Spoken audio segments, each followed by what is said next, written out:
intérêt là-dedans. Nous, rien à gagner. Comme récompense, avant que je servi l'humanité, soi-disant, au pas permettre, je t'en passant, tout le temps pour l'humanité, je ne peux pas aucun monopole pour l'humanité, je ne peux pas rien pour l'humanité, excuse-moi. L'exportation des macaques par rapport à Maurice Gros. L'année dernière, l'exportation qui chiffrée à presque 4 milliards de prix. On est tous des singes. Nous voice out et nous comptons toute forme de business à tout. Les hindous priaient ces singes-là. Je priais Ram. Parce que ces singes-là qui aident Ram pour éliminer Rawan le tyrannie. Mais comment en est-on arrivé là ? En tout cas, cette polémique ne date pas d'hier. Le business de l'élevage de singes rapporte très gros depuis ces dernières années. Maurice est devenu le fournisseur numéro 1 pour la France. Dans ce reportage de Radio One, nous explorons les racines de cette controverse en donnant la parole à tous ceux concernés, promoteurs, représentants d'ONG ou activistes militants pour le bien-être des animaux et politiciens entre autres. Introduit à Maurice par les Hollandais ou Portugais au XVIIIe siècle, le macaque à longue queue, ou si vous préférez le zaco mauricien, est devenu une espèce très prisée dans la recherche biomédicale. Mais avant de rentrer dans le vif du sujet, Ivor Tanyan, négociateur syndical mais également écologiste et défenseur de la cause animale, souhaite comprendre comment est-on arrivé à qualifier nos singes comme des espèces envahissantes. Il paraît que le patrimoine génétique de nous singes, il pas correspond au patrimoine génétique de singes qui est en Indonésie et il pas correspond au patrimoine génétique de macaque à longue queue qui est en Inde. Donc, si ce patrimoine génétique fait un en commun, ben là, il pose une réelle question parce qu'ils ont dit une organisation internationale, il classe le macaque à longue queue comme étant une espèce qui est en voie de disparition. N'est-il pas de notre devoir de préserver une espèce en voie de disparition, même si nous, par exemple, nous pas finalement inclus dans sa logique-là. Et nous, tu peux penser demain, si tu es à deux ou une autre île, mais parce qu'il n'est pas dans Maurice, ça veut dire capable qu'on s'oublie ou même extermine la race et faire business avec la race. Si pour Ivor Tanyan, le patrimoine génétique des macaques mauriciens n'est pas similaire à ceux de l'Indonésie ou de la Grande Péninsule, Nada Padayachi de la société Bioculture, spécialisée dans l'élevage de singes depuis 1985, explique lui, lors d'un atelier, que nos macaques à longue queue possèdent des caractéristiques spécifiques. Profitant d'une visite des locaux de Bioculture à Rivière-des-Anguilles, Radio One s'est intéressé aux coûts associés à la vente d'un singe. C'est autour d'une table qu'on discute de la question. Combien d'argent? Qu'est-ce que c'est? Roche américain. Ouais. Combien d'argent coûte? Ça coûte quoi? Ça, quand c'est pas transparent là? Non, parce qu'il y en a beaucoup. Ouais, ça gagne. Non, comme les gars, il y a une fourchette. Nous ne savons pas comment vraiment. Les gousses, vous connaissez pas bien souvent le commun. Hein? Ils auraient pour faire la compétition. Mais comment qui sont valeurs monétaires? Monétaires. Il débat, il y a un client qui nous demande à certains prix, donc à $4 000 pour certains et pour le retail, il y a différentes fourchettes de prix. Aussi bas que 1815, 1815. L'exportation des singes a pris un véritable essor au cours de ces 4 dernières années. Marianne Griffiths, cofondatrice et co-directrice générale de Bioculture, explique ce phénomène. C'est lié à la conjoncture internationale. Vous savez, on est dedans depuis 39 ans, il y a toujours des hauts et des bas.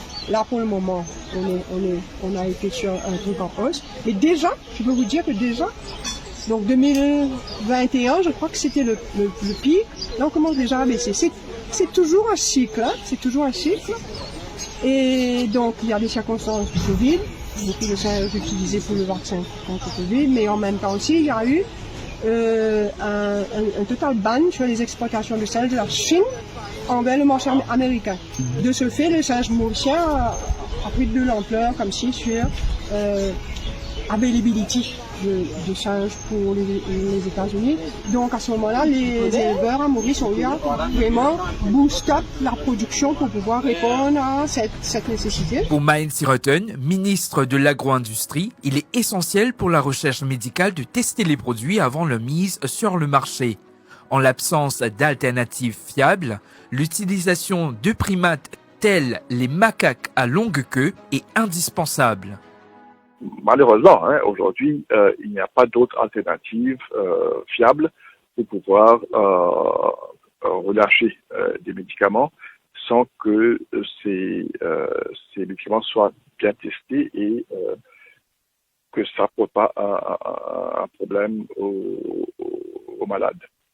Donc aujourd'hui, c'est pas aujourd'hui, mais ça fait plus de 30 ans à Maurice qu'on a donné des permis de pouvoir exporter ces singes pour le besoin de la recherche médicale. Et bien sûr, ces singes qui sont exportés de Maurice sont dans des fermes d'élevage et sous des conditions strictes par rapport à leurs conditions dans lesquelles ces singes doivent être élevés. L'économiste Vinay Ancharaz met en relief le rôle de l'exportation des acomauriciens pour l'économie, tout en exprimant sa préoccupation quant à la baisse des exportations d'autres ressources. L'année dernière, l'exportation est chiffrée à presque 4 milliards de roupies. Donc, le vrai qui exportation des singes, lui rapporte quelques bénéfices. Il crée certains bons emplois, il amène des devises. Surtout à un moment que l'exportation nous peut en déclin. En ce qui s'agit de nouvelles exportations. L'année dernière, par exemple, nous finissons un déficit commercial de l'ordre de 180 milliards au pays. 180 milliards.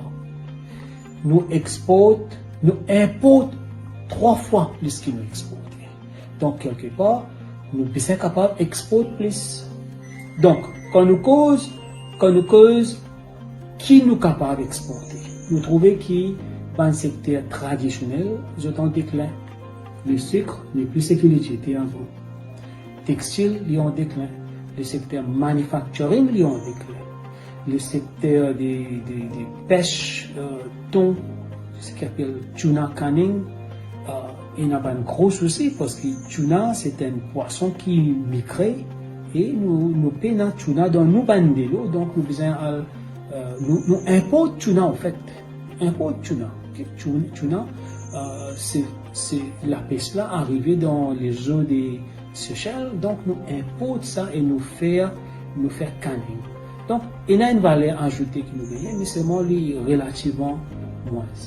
Donc, ce qui besoin, moi pas dire qui nous besoin arrête exporter. Récemment, avec un contrat de 10 millions d'euros, soit 400 millions de roupies, le Centre national de la recherche scientifique français a chargé une société mauricienne de l'envoi de 500 macaques à longue queue. Mais existe-t-il un quota réglementaire pour la capture des singes? Quota parce que c'est pas un animal indigène. You know what I mean? There's no issue regarding l'existence de cet animal dans la nature en Maurice. It doesn't really belong to the nature in Mauritius. Une réponse qui étonne les défenseurs des animaux car ces macaques ont été répertoriés par l'Union internationale pour la conservation de la nature comme une espèce en voie de disparition en 2022. Nous donnons la parole à Lynn Lemoutien de Katilapat et à Reda Chamrou, activiste et défenseur des animaux. Tu comprends? Ah, c'est là qui quota illimité. Ça veut dire quoi?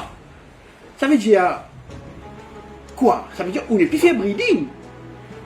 Si quota est limité, ça veut dire on n'est plus faire élevage.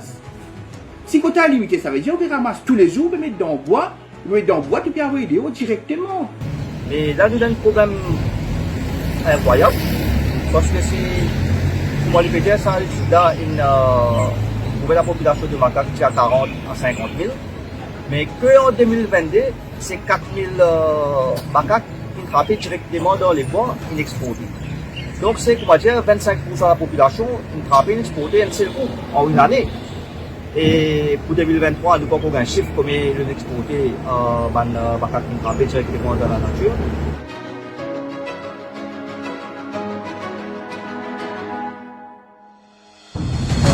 Ramavalaiden, cette étiquette de peste en danger attribuée aux singes ne sert qu'à une chose, justifier leur élimination.